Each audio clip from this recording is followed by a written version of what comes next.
ओम शांति। प्यारे रूहानी भाई बहनों, आज 2 फरवरी 2026 के हम बाबा के अनमोल मधुर महावाक्य सुनेंगे। ओम शांति।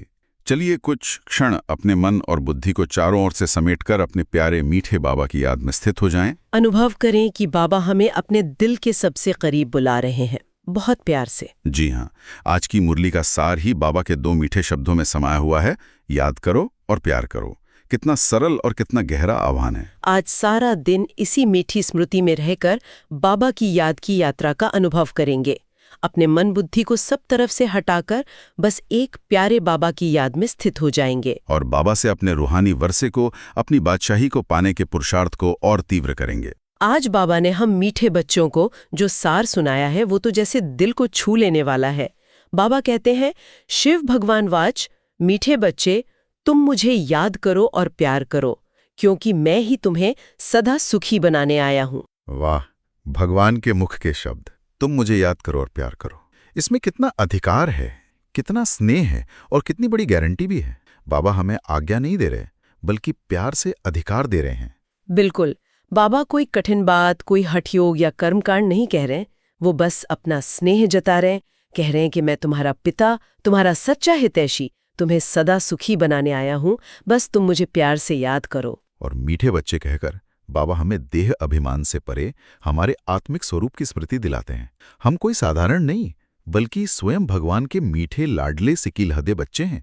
इस एक शब्द में ही कितना नशा है। जी हाँ, ये स्मृति ही आज के दिन का आधार है।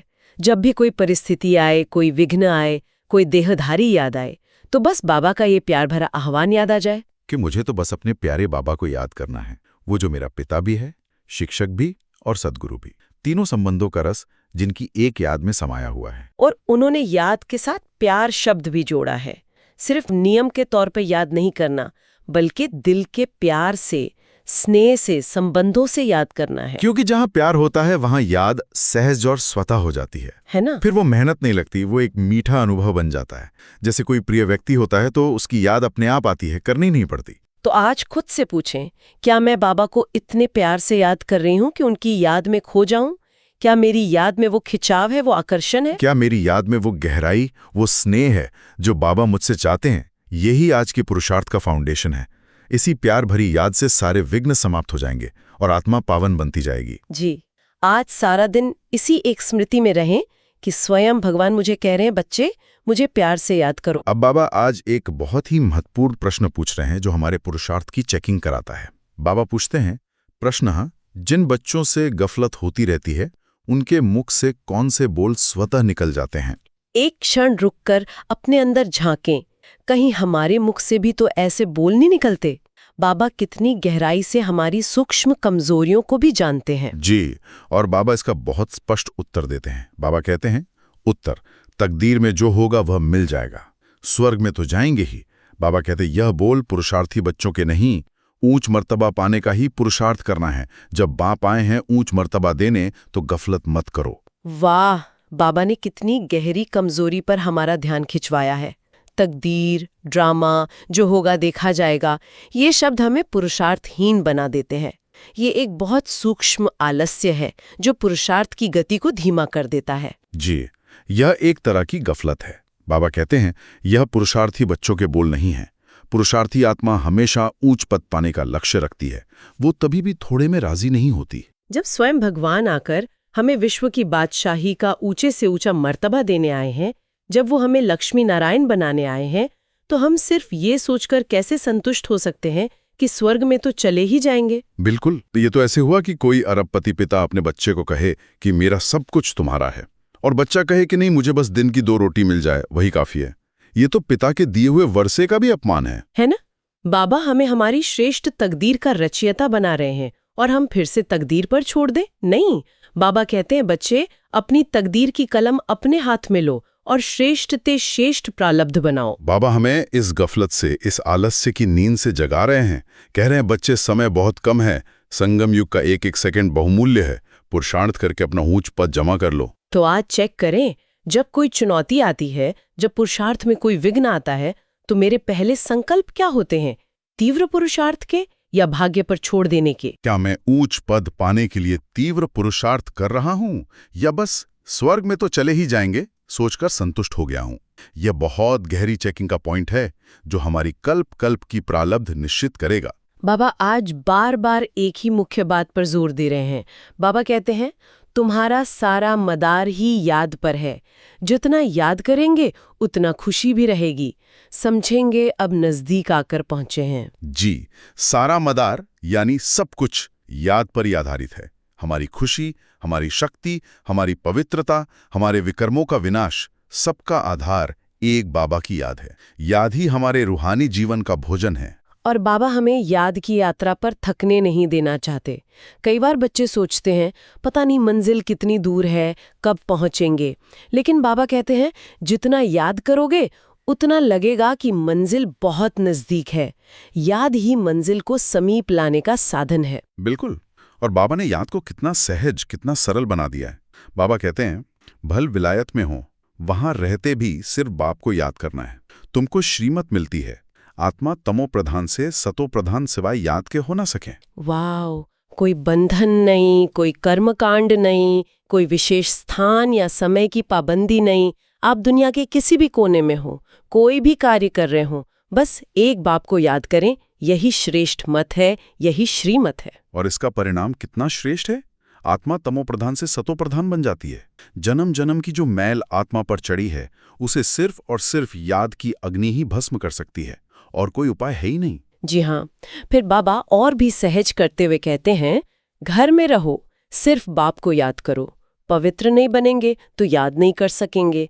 बाप कहते हैं कोई हर्जन नहीं है, कहाँ भी रहते तुम याद में रहो, चलते फिरते याद करो। ये बाबा की हम बच्चों के प्रति कितनी रहमदिली है, कितना प्यार है। वो जानते हैं कि बच्चों की अनेक मजबूरियां हैं, गृहस्थ के बंधन हैं, इसलिए उन्होंने सबसे शक्तिशाली विधि को सबसे सहज बना दिया है। हमें बस चलते फिरते हर कर्म करते हुए बाबा से दिल का कनेक्शन जोड़े रखना है। तो आज स्वयं से पूछें, क्या मैं हर परिस्थिति में, हर स्थान पर बाबा को याद रखने का अभ्यास कर रही हूँ, या सिर्फ अमृत वेले और क्लास के समय ही याद करती हूँ? क्या याद मेरी नेचुरल स्मृति बन गई है?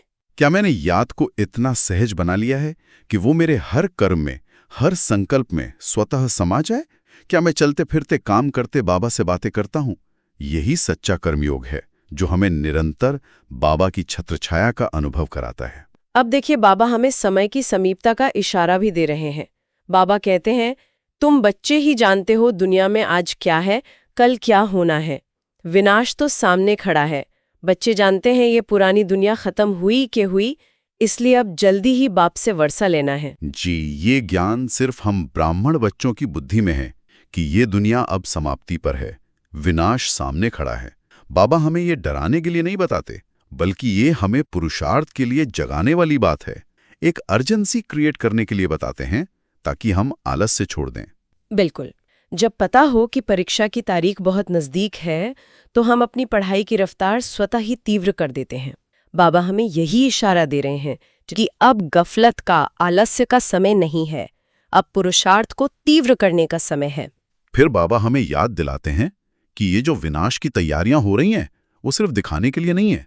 बाबा कहते हैं बॉम्ब्स कोई रखने के लिए नहीं है, तैयारियां बहुत हो रही हैं।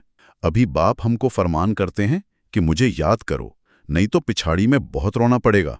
बाबा के शब्दों में कितनी गंभीरता और साथ ही कितना प्यार छुपा है। वो हमारे पिता हैं, वो हमें पश्चाताप की अग्नि से बचाना चाहते हैं। वो नहीं चाहते कि अंत समय में हमें ये सोचकर रोना पड़े कि काश हमने समय रहते पुरुषार्थ कर लिया होता। जी हाँ, और मौत का भी कोई भरोसा नहीं। बाबा कहते हैं पता नहीं किस समय भी कुछ हो जाए, एरोप्लेन ट्रेन गिर पड़ती।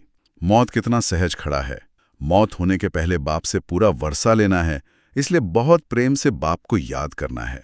बाबा हर बात को प्यार से जोड़ देते हैं। डर से नहीं, विनाश के भय से नहीं, लेकिन प्यार से बाप को याद करो ताकि अंत समय पर सिवाय एक बाप के और कोई भी देह या देह की दुनिया याद ना आए। तो खुद से पूछें, क्या मुझे समय की इस नाजुकता का पूरा पूरा एहसास है, या मैं अभी भी दुनिया की छोटी छोटी बातों में, संबंधों में उलझा हुआ हूँ? क्या मेरा पुरुषार्थ उस तीव्रता से हो रहा है जैसा होना चाहिए, ये जानते हुए कि विनाश किसी भी क्षण शुरू हो सकता है? क्या मैं अपनी श्रेष्ठ प्रारब्ध बनाने में लगा हूँ या व्यर्थ में समय गंवा रही हूँ? ये चेकिंग बहुत आवश्यक है। और बाबा हमें सिर्फ स्वर्गवासी बनने के लिए नहीं पढ़ा रहे, बल्कि विश्व का मालिक, विश्व महाराजा महारानी बनने के लिए पढ़ा रहे हैं। बाबा कहते हैं, यहां तुम आए ही हो ऐसा लक्ष्मी नारायण बनने।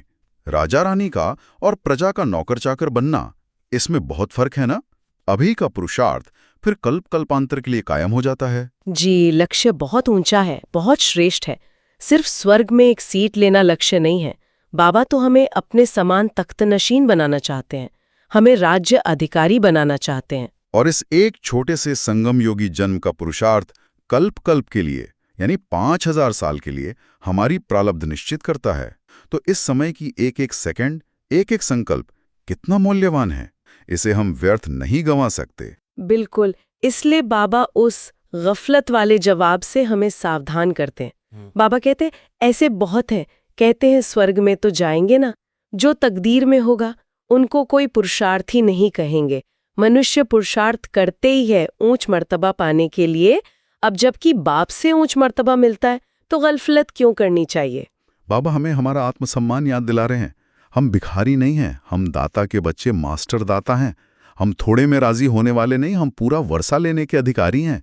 हमें ऊंच पद का नशा होना चाहिए कि हम विश्व के मालिक बनने वाले हैं। वाह। और बाबा उदाहरण भी देते हैं कि अगर पढ़ाई ठीक से नहीं करेंगे तो क्या होगा। पापा कहते हैं, स्कूल में जो नहीं पढ़ेंगे तो पढ़े के आगे भरी ढोनी पड़ेगी। बाप को पूरा याद नहीं करेंगे तो प्रजा में नौकर चाकर जाकर बनेंगे। इसमें खुश थोड़ी होना चाहिए। ये बहुत सोचने वाली बात है। क्या हम प्रजा या नौकर चाकर बनने के लिए इतनी मेहनत कर रहे हैं? नहीं, हमारा लक्ष्य तो लक्ष्मी नारायण बनना है, सूर्यवंशी बनना है। तो पुरुषार्थ भी उसी लेवल का होना चाहिए। तो आज अपनी चेकिंग करें, मेरे पुरुषार्थ का लक्ष्य क्या है? सिर्फ मुक्ति, जीवन मुक्ति, या ऊंचे से ऊंचा पद? क्या मेरे संकल्पों में राजाई का नशा है? क्या मैं मम्मा बाबा को फॉलो कर रहा हूं जो राज राजेश्वरी बनते हैं, या मैं साधारण पुरुषार्थ से ही संतुष्ट हूं? लक्ष्य सदा ऊंचा रखना है, तभी पुरुषार्थ भी ऊंचा होगा। अब बाबा हमें सिर्फ अपना कल्याण करने को नहीं कहते, बल्कि सर्व का कल्याण करने की युक्ति भी बताते हैं। और वो युक्ति भी कितनी सहज है। बाबा कहते हैं, औरों को भी यही कहो कि बाप को याद करने से विकर्म विनाश होंगे और देवता बन जाएंगे। अक्षर ही दो हैं, बाप रचिता से ही वर्षा लेना है। जी, सेवा का सार इन 2 अक्षरों में है, बाप और वर्षा।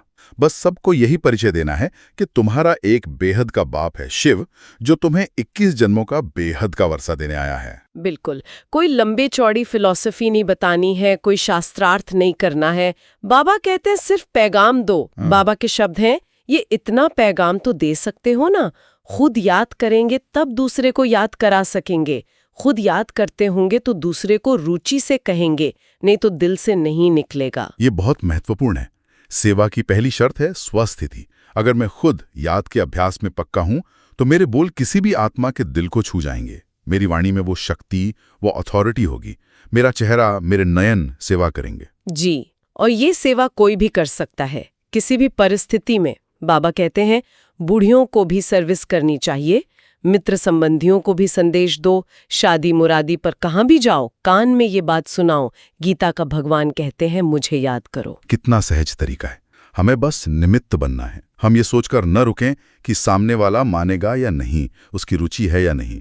हमारा काम है बाबा का पैगाम देना, प्रेरणा देना, और बुद्धि का ताला खोलना बाबा का काम है ना? बाबा कहते हैं, ऐसे समझो भगवान प्रेरणा करते हैं, तुम बस निमित्त बनकर कहते जाओ कि बाप कहते हैं मुझे याद करो, तो तमो प्रधान से सतो प्रधान बन जाएंगे। यही सबसे बड़ी सेवा है। तो आज विचार करें, क्या मैं बाबा के इस पैगाम को हर आत्मा तक पहुंचाने की सेवा कर रहा हूं?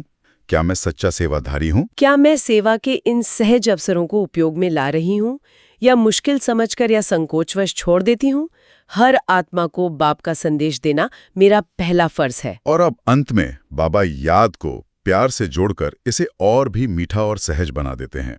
बाबा कहते हैं, बस सिर्फ बाप को याद करो और प्यार करो। याद बिगर प्यार कैसे करेंगे? सुख मिलता है तब प्यार किया जाता है, दुख देने वाले को प्यार नहीं किया जाता। वाह, कितना सुंदर लॉजिक है। हम बाबा को क्यों याद करें? एक नियम की तरह नहीं, बल्कि इसलिए क्योंकि वो हमारा सबसे बड़ा हितैषी है। वो हमें सुख देता है, अपार सुख, सच्चा सुख। जी, द्वापर कलयुग में तो सबने दुख ही दिया है, चाहे वो देहधारी हों या परिस्थितियां। एक ही बाप है जो हमें 21 जन्मों के लिए स्वर्ग का मालिक बनाकर सदा सुखी बनाते हैं। तो ऐसे बाप से प्यार क्यों ना हो, उनसे प्यार होना तो स्वाभाविक ही है। और जब ये निश्चय बुद्धि में पक्का बैठ जाता है कि बाबा ही हमारा सच्चा सुखदाता है, हमारा सच्चा साथी है, तो याद स्वतः और प्यार भरी हो जाती है। फिर वो एक रूटीन या नियम नहीं रहता, बल्कि एक रूहानी नशा और प्यार बन जाता है। बिल्कुल। फिर बाबा कहते हैं, मैं तुमको स्वर्ग का मालिक बनाता हूं, इसलिए मुझे प्यार करो। बाप की मत पर चलना चाहिए ना। ये प्यार ही हमें श्रीमत पर चलने की शक्ति देता है। जब बच्चे को पिता से बहुत प्यार होता है तो वो खुशी खुशी बिना किसी बोझ के उनकी हर आज्ञा का पालन करता है। उसे आज्ञा भी प्यार का सबूत लगती है। तो आज अनुभव करें, क्या मुझे सचमुच बाबा से इतना प्यार है? क्या मुझे ये नशा है कि स्वयं भगवान मुझे पढ़ाकर स्वर्ग का मालिक बना रहे हैं? इस प्यार की अनुभूति में स्थित होकर जब हम याद करेंगे तो सारे विघ्न समाप्त हो जाएंगे और याद की यात्रा बहुत सहज और आनंददायक हो जाएगी। तो आज की मुरली से धारणा के लिए मुख्य सार बाबा ने 2 बहुत सुंदर पॉइंट्स दिए हैं। पहला पॉइंट है, बाबा कहते हैं, खुशी में रहने के लिए याद की मेहनत करनी है। याद का बल आत्मा को सतोप्रधान बनाने वाला है। प्यार से एक बाप को याद करना है। यहाँ बाबा याद को मेहनत कह रहे हैं, लेकिन साथ में प्यार भी जोड़ रहे हैं। इसका अर्थ है कि शुरू में थोड़ा अटेंशन देना पड़ेगा, मन को, बुद्धि को लगाना पड़ेगा, लेकिन जब प्यार से करेंगे तो यही मेहनत मनोरंजन बन जाएगी, एक मीठा अनुभव बन जाएगी। जी, और इस याद का फल है खुशी। अगर दिन में खुशी कम हो रही है, मुरझा रहे हैं, तो समझो याद का चार्ट नीचे जा रहा है। याद का बल ही हमें सतोप्रधान बनाएगा। इसलिए इस अभ्यास को हल्के में नहीं लेना है, इसे प्यार से करना है। अब बाबा दूसरा पॉइंट देते हैं। बाबा कहते हैं, ऊंच मर्तबा पाने के लिए पढ़ाई पर पूरा पूरा ध्यान देना है। ऐसे नहीं जो तकदीर में होगा, गफलत छोड़ पूरा वर्षे का अधिकारी बनना है। ये पॉइंट सीधे सीधे उस गफलत पर चोट करता है जिसकी बात प्रश्नोत्तर में हुई थी। हमें अपना लक्ष्य सदा स्मृति में रखना है, ऊंच मर्तबा विश्व महाराजा महारानी बनना। और उसके लिए इस पढ़ाई पर यानी बाबा के महावाक्यों पर पूरा ध्यान देना है। हर पॉइंट को अपने जीवन में धारण करना है। जो होगा देखा जाएगा वाली सोच को पूरी तरह से छोड़ना है। हमें मांगने वाले नहीं बल्कि अधिकार लेने वाले बच्चे बनना है, और अधिकार पुरुषार्थ से मिलता है, गफलत से नहीं। तो आज इन दोनों पॉइंट्स को अपनी दिनचर्या में शामिल करने का दृढ़ संकल्प करें। आज का बाबा का वरदान हमारे जीवन की बहुत बड़ी उलझन को सुलझाने वाला है। बाबा का वरदान है, हद की जिम्मेदारियों को बेहद में परिवर्तन करने वाले स्मृति स्वरूप नष्टो मोहा भव। वाह, नष्टो मोहा भव। मोह ही सबसे बड़ा बंधन है जो आत्मा को नीचे खींचता है, और बाबा इसकी जड़ बताकर उसे खत्म करने की युक्ति दे रहे हैं। जी, बाबा वरदान को स्पष्ट करते हुए कहते हैं, नष्टो मोहा बनने के लिए सिर्फ अपने स्मृति स्वरूप को परिवर्तन करो। मोह तब आता है जब ये स्मृति रहती है कि हम गृहस्थी हैं, हमारा घर, हमारा संबंध है। अब इस हद की जिम्मेवारी को बेहद की जिम्मेवारी में परिवर्तन कर दो। बेहद की जिम्मेवारी निभाएंगे तो हद की स्वतः पूरी हो जाएगी। लेकिन यदि बेहद की जिम्मेवारी को भूल सिर्फ हद की जिम्मेवारी निभाते हो तो उसे और ही बिगाड़ते हो, क्योंकि वो फर्ज मोह का मर्ज हो जाता है। इसलिए अपने स्मृति स्वरूप को परिवर्तन कर नष्टो मोहा बनो। कितना सुंदर और प्रैक्टिकल समाधान है। हमें जिम्मेवारियों को छोड़ना नहीं है, भागना नहीं है, बस अपनी स्मृति को बदलना है। मेरा परिवार, मेरा बच्चा, मेरा काम की जगह ये बाबा का परिवार है, मैं ट्रस्टी हूँ, ये बाबा के बच्चे हैं, ये बाबा की सेवा है। बिल्कुल। जब हम बेहद की जिम्मेवारी यानी विश्व सेवा को, आत्माओं के कल्याण को प्राथमिकता देते हैं, तो बाबा हमारी हद की जिम्मेवारियों को स्वतः ही सहज रीति से पूरी करवा देते हैं। ये अनुभव की बात है। और अगर हम सिर्फ मेरा मेरा करते हैं तो वो फर्ज भी मोह का मर्ज बनकर हमें और दुखी करता है, हमें बांधता है और थकाता है। तो आज इस वरदान को स्वरूप में लाएं। अपने हर संबंध को, हर कार्य को बेहद की सेवा से जोड़ दें। फिर देखें मोह कैसे स्वतः ही समाप्त हो जाता है और हम कितने हल्के हो जाते हैं। मैं आत्मा ट्रस्टी हूँ, इस दुनिया में बेहद का सेवाधारी हूँ। ये स्मृति ही हमें निष्ठो मोहा बना देगी। आज का स्लोगन हमें छोटी छोटी बातों से ऊपर उड़ने की शक्ति देता है। बाबा कहते हैं, ऐसी तीव्र उड़ान भरो जो बातों रूपी बादल सेकंड में क्रॉस हो जाएं। वाह, बातों रूपी बादल। दिन में कितने सारे ऐसे बादल आते हैं। किसी ने कुछ कह दिया, कोई बात हो गई, मन में व्यर्थ संकल्प चलने लगे, किसी का व्यवहार देखकर मूड खराब हो गया। ये सब बादल हैं जो हमारे खुशी के सूर्य को ढक देते हैं। जी, और बाबा कह रहे हैं कि इन बादलों में फंसो मत, इनसे लड़ो मत, इन्हें विस्तार में मत लाओ, बस तीव्र उड़ान भरकर इनको पार कर लो, इनके ऊपर से निकल जाओ। और ये तीव्र उड़ान कैसे भरें? अपने स्वमान में स्थित होकर, बाबा की याद में स्थित होकर। जैसे ही कोई बात आए, सेकंड में संकल्प करें, मैं मास्टर सर्वशक्तिमान आत्मा हूँ, ये बात तो राई समान है, मैं त्रिकालदर्शी आत्मा हूँ, मैं साक्षी दृष्टा हूँ। एक स्विच की तरह इस्तेमाल करें। जैसे ही मन में कोई बात का बादल दिखे, तुरंत उड़ान भरने का अभ्यास करें और सेकंड में उसे पार कर लें। आज बाबा ने अव्यक्त इशारों में हमें सफलता का बहुत सुंदर रहस्य बताया है। बाबा कहते हैं, एकता और विश्वास की विशेषता द्वारा सफलता संपन्न बनो। जी, बाबा समझाते हैं कि किसी भी कार्य की सफलता की दो श्रेष्ठ भुजाएं हैं। पहली है आपसी विश्वास और दूसरी है एकता। जहां संगठन में, चाहे वो लौकिक परिवार हो या अलौकिक, एक दूसरे पर विश्वास होता है और सबकी एक मत होती है, वहां सफलता निश्चित है। सफलता ऐसे संगठन के गले का हार बन जाती है। बाबा ये भी जानते हैं कि हम सब आत्माओं के संस्कार भिन्न भिन्न हैं और संगम युग के अंत तक रहेंगे भी। तो फिर एकता कैसे कायम हो? ये एक बड़ा प्रश्न है। उसके लिए बाबा बहुत सुंदर युक्ति देते हैं। बाबा कहते हैं, अगर कोई का संस्कार टकराने वाला है तो दूसरा ताली ना बजावे, हर एक अपने को चेंज कर ले, तो एकता कायम रह सकती है। वाह, एक हाथ से ताली नहीं बजती। कितनी गहरी और सहज बात है। अगर सामने वाला कुछ कह भी रहा है, उसके संस्कारवश वो ऊंची आवाज में बात कर रहा है, तो मैं शांत हो जाऊं, मैं अपने को बदल लूं, मैं नम्र हो जाऊं। यह स्वपरिवर्तन की भावना ही संगठन में एकता और विश्वास को जन्म देती है।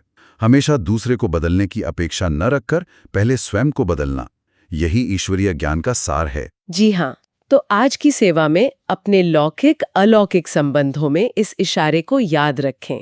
जब भी कोई टकराव की स्थिति आए तो ये इशारा याद आ जाए। मुझे झुकना है, मुझे बदलना है, मुझे ताली नहीं बजानी है।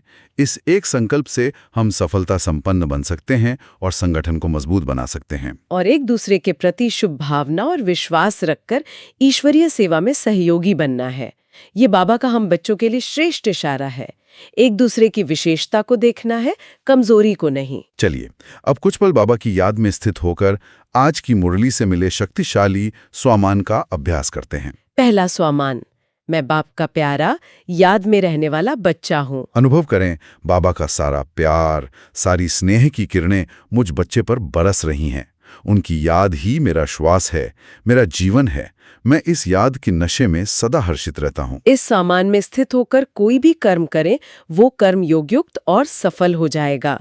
बाबा की मदद का अनुभव होगा। दूसरा स्वामान, मैं पुरुषार्थी आत्मा, ऊंच पद का अधिकारी हूँ। महसूस करें, मुझ आत्मा के अंदर ऊंच पद पाने का दृढ़ संकल्प है। मैं गफलत और आलस्य से परे तीव्र गति से आगे बढ़ रही हूँ। बाबा ने मुझे विश्व की बादशाही का अधिकार दिया है और मैं उसे लेकर ही रहूंगी। जब कोई परिस्थिति पुरुषार्थ को ढीला करने आए, जब मन कहे छोड़ दो, तब इस स्वमान को याद करें। ये आपको फिर से जोश और हिम्मत से भर देगा। तीसरा स्वमान, मैं सतो प्रधान पावन आत्मा बन रहा हूँ। अपनी चमकती हुई पावन स्थिति को देखें। जैसे जैसे मैं प्यारे बाबा को याद कर रहा हूँ, मुझ आत्मा पर चढ़ी हुई जन्म जन्म की मैल उतर रही है। मैं हल्का और पवित्र होता जा रहा हूँ। जब कोई पुराना संस्कार या विकारी संकल्प परेशान करे, इस स्वमान में स्थित हो जाए। पवित्रता की शक्ति उन व्यर्थ संकल्पों को भस्म कर देगी। चौथा सोमान, मैं नष्टो मोहा बेहद की सेवाधारी आत्मा हूँ। अनुभव करें, मैं इस देह और देह के संबंधों से न्यारी हूँ। मेरा कोई नहीं, एक बाबा दूसरा न कोई। मैं इस विश्व मंच पर एक ट्रस्टी हूँ, बेहद का सेवाधारी हूँ। सब कुछ बाबा का है, मेरा कुछ नहीं। परिवार में रहते हुए जब मन किसी बात में फंसे, किसी संबंध में अटके, इस स्वमान का अभ्यास करें। यह आपको कमल पुष्प समान न्यारा और प्यारा बना देगा। पांचवा स्वमान, मैं तीव्र उड़ान भरने वाली सफलता का सितारा हूँ। अपने फरिश्ता स्वरूप को देखें, जो छोटी छोटी बातों के बादलों से बहुत ऊपर उड़ रहा है। मेरे लिए कोई भी बात बड़ी नहीं है, सफलता मेरा जन्मसिद्ध अधिकार है क्योंकि स्वयं भगवान मेरे साथ है। दिन में जब भी कोई समस्या आए उसे पहाड़ न बनाकर राई बना दें और इस स्वमान की स्मृति से उसे सेकंड में पार कर लें। तो प्यारे भाई बहनों, आज बाबा ने हमें अपने दिल का सबसे सरल और सबसे गहरा राज बताया। बस मुझे प्यार से याद करो और तुम मेरे सारे खजानों के, विश्व की बादशाही के मालिक बन जाओगे। जी, आज का दिन इसी एक रस और एक लगन में रहने का है। हमें गफलत छोड़कर ऊंच पुरुषार्थ करना है, हद की जिम्मेवारियों को बेहद में परिवर्तन कर नष्टो मोहा बनना है और हर आत्मा को बाप का प्यार भरा पैगाम देना है। बाबा के इन मधुर महावाक्यों और उनके गहरे आध्यात्मिक अर्थ को हर रोज सुनने और अपने जीवन में धारण करने के लिए आप इस चैनल को सब्सक्राइब कर सकते हैं, ताकि बाबा की श्रीमत रोज आप तक पहुंचती रहे और आपका पुरुषार्थ तीव्र होता रहे। अच्छा, ओम शांति।